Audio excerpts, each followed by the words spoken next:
नमस्कार मित्रों, स्वागत है आपका स्टडी विथ प्रजापति की क्लास यूट्यूब चैनल पर।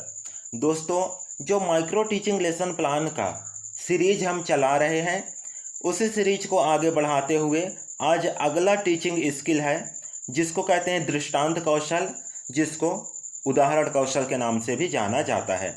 तो आज हम दृष्टांत कौशल का लेसन प्लान कैसे बनेगा उसको समझेंगे और उसको जानेंगे। तो वीडियो को लास्ट तक जरूर देखिएगा, तभी आपको समझ में आएगा। वीडियो में आगे बढ़ने से पहले यदि आपने अभी तक हमारे चैनल को सब्सक्राइब नहीं किया है तो चैनल को सब्सक्राइब जरूर कर लीजिए और बगल में आ रहे बेल के आइकन को प्रेस जरूर कीजिएगा, जिससे होगा क्या, जैसे हम न्यू वीडियो अपलोड करेंगे तो उसका नोटिफिकेशन आपको मिल जाएगा सबसे पहले। तो चलिए वीडियो स्टार्ट करते हैं और समझते हैं कि दृष्टांत कौशल का लेसन प्लान कैसे बनेगा।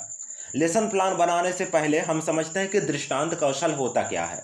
तो देखिए, कोई भी स्टूडेंट है, उसको आप कोई भी टॉपिक समझा रहे हैं, उस स्टूडेंट को वो टॉपिक समझ में नहीं आ रहा है, तो उस टॉपिक को समझाने के लिए आप उसके आसपास का उदाहरण लेंगे और उदाहरण इतना सटीक होना चाहिए, इतना सरल होना चाहिए कि उस स्टूडेंट को वो टॉपिक बहुत ही सरलता से समझ में आ जाए। तो इसी को कहते हैं दृष्टांत कौशल या उदाहरण कौशल। तो चलिए आप फटाफट समझते हैं कि इसका लेसन प्लान कैसे बनेगा। तो सबसे ऊपर आपको लिखना है सूक्ष्म पाठ योजना क्रमांक, जो भी आप बना रहे हैं 11, 12, 13, 14। यहाँ हम सूक्ष्म पाठ योजना क्रमांक 10 बना रहे हैं तो हम 10 लिखे हैं। इसके बाद आपको बताना पड़ता है कि किस कौशल का आप लेसन प्लान बना रहे हैं। तो यहाँ हम बना रहे हैं दृष्टांत कौशल का, तो हम यहाँ लिखे हैं दृष्टांत कौशल और कोष्टक में उदाहरण कौशल, क्योंकि इसको उदाहरण कौशल के नाम से भी जाना जाता है। इसके बाद देखिए, वही लिखना है सामान्य जानकारी आपको, छात्र अध्यापक का नाम, विद्यालय का नाम, विषय, उपविषय और प्रकरण। इसके बाद आपको लिखना है दिनांक, दिन, कालखंड, समयावधि और कक्षा। ठीक है। तो यहाँ देखिएगा, जो विद्यालय का नाम है, तो विद्यालय का नाम में आपको उस शैक्षणिक संस्थान का नाम लिखना है जहाँ आप बीएड या डीएड कर रहे हैं या जहाँ आप प्रशिक्षण प्राप्त कर रहे हैं। यहाँ विषय में लिखना है विज्ञान, उप विषय में लिखना है भौतिक विज्ञान, प्रकरण में लिखना है प्रकाश। समयावधि में विशेष ध्यान रखिएगा, लिखना है 6 मिनट, क्योंकि मेन लेसन प्लान जो होता है उसका समयावधि होता है 45 मिनट और जो माइक्रो टीचिंग है उसका समयावधि होता है 6 मिनट का। ठीक है। तो आज का टॉपिक क्या हो गया, प्रकाश। ठीक ना। तो इसके बाद लिखना है आपको पूर्व ज्ञान। तो पूर्व ज्ञान में आपको लिखना है बच्चों को प्रकाश के बारे में सामान्य जानकारी है, ऐसा आपको लिखना है। इसके बाद लिखना है प्रस्तुतिकरण। तो वही प्रस्तुतिकरण में एक सारणी बनाना है और उस सारणी में 3 कॉलम बनाने हैं। पहले कॉलम में लिखना है क्रमांक, दूसरे कॉलम में लिखना है छात्र अध्यापक क्रिया और तीसरे कॉलम में लिखना है छात्र क्रिया। ठीक है। अब यहाँ आप स्टार्ट करेंगे, जो क्रमांक है उसमें 1, 2, 3, 4 करके ऐसे आप नंबरिंग डाल देंगे। छात्र अध्यापक क्रिया में आपको लिखना है प्रश्न और जो आप स्पष्टीकरण देंगे उस प्रश्न के बारे में। ठीक है। अब छात्र क्रिया में लिखना है छात्र उत्तर और जो छात्र की क्रिया होगा आपका पढ़ाते समय वो। तो देखिए, सबसे पहले आपको इसमें विकासात्मक प्रश्न करने हैं अपने टॉपिक से संबंधित। जैसे हमने लिखा है हमारे पृथ्वी पर प्रकाश का प्रमुख स्रोत क्या है, तो इसका उत्तर है हमारे पृथ्वी पर प्रकाश का प्रमुख स्रोत सूर्य है। दूसरा प्रश्न है सूरज की रोशनी से क्या मिलती है, तो इसका उत्तर है सूरज की रोशनी से ऊर्जा मिलती है।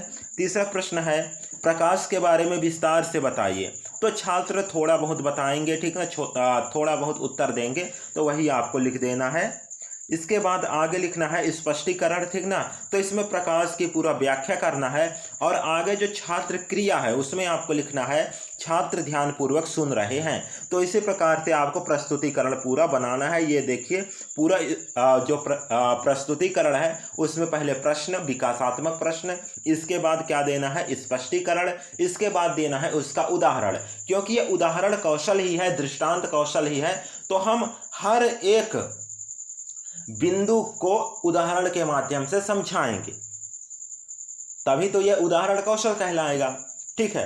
तो अब मैं पूरा पढ़कर इसको सुनाने वाला नहीं हूं, क्योंकि इस पाठ्य योजना का मैं पीडीएफ का लिंक आपको दे दिया हूं डिस्क्रिप्शन में, वहां से आप पीडीएफ डाउनलोड जरूर कर लीजिएगा। और पीडीएफ डाउनलोड करने का एक फ़ायदा ये होता है कि एक लेसन प्लान के साथ आपको 3 लेसन प्लान मिलते हैं, ठीक है, एक साथ। तो ये आपको फ़ायदा मिल जाता है, इसलिए PDF जरूर डाउनलोड कीजिएगा।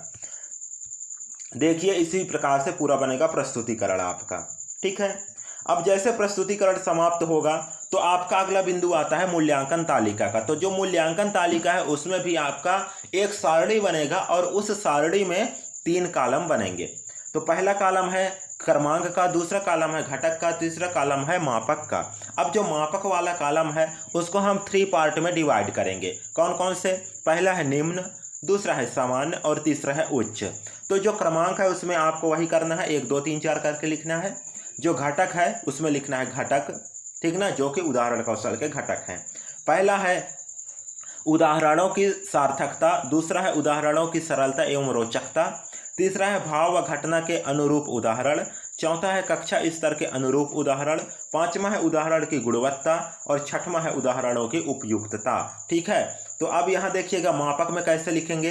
तो यदि आप उदाहरण की सार्थकता, जो टॉपिक है आपका वो सार्थक उदाहरण दे रहे हैं उस टॉपिक से संबंधित, तो उसमें आपका स्तर निम्न है, सामान्य है या उच्च है, तो उसमें आपको टिक मार्क करना है, ठीक ना।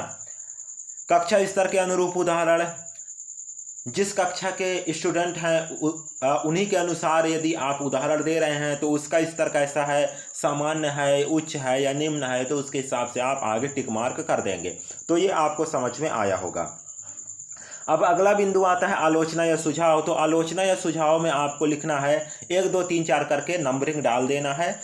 इसको छोड़ देना है किसके ऊपर? पर्यवेक्षक या निरीक्षक के ऊपर, वही इसको लिखते हैं। सबसे नीचे लिखना है पर्यवेक्षक हस्ताक्षर, निरीक्षक हस्ताक्षर और छात्राध्यापक हस्ताक्षर, ठीक ना। तो इतना आपको कंप्लीट कर लेना है। आई होप कि आपको जो दृष्टांत कौशल है, जो उदाहरण कौशल है, उसका लेसन प्लान समझ में आया होगा और आप किसी भी टॉपिक का बना पाएंगे इस कौशल का लेसन प्लान। तो यदि आपने अभी तक हमारे चैनल को सब्सक्राइब नहीं किया है तो चैनल को सब्सक्राइब कर लीजिए और अपने मित्रों के साथ, अपने सहपाठियों के साथ, अपने दोस्तों के साथ, अपने फ्रेंड्स के साथ ज़्यादा से ज़्यादा शेयर कीजिएगा, जिससे आपके साथ वो भी लाभ उठा सकें। फिर मिलते हैं किसी नेक्स्ट वीडियो में नेक्स्ट टॉपिक के साथ। तब तक के लिए धन्यवाद। जय हिंद।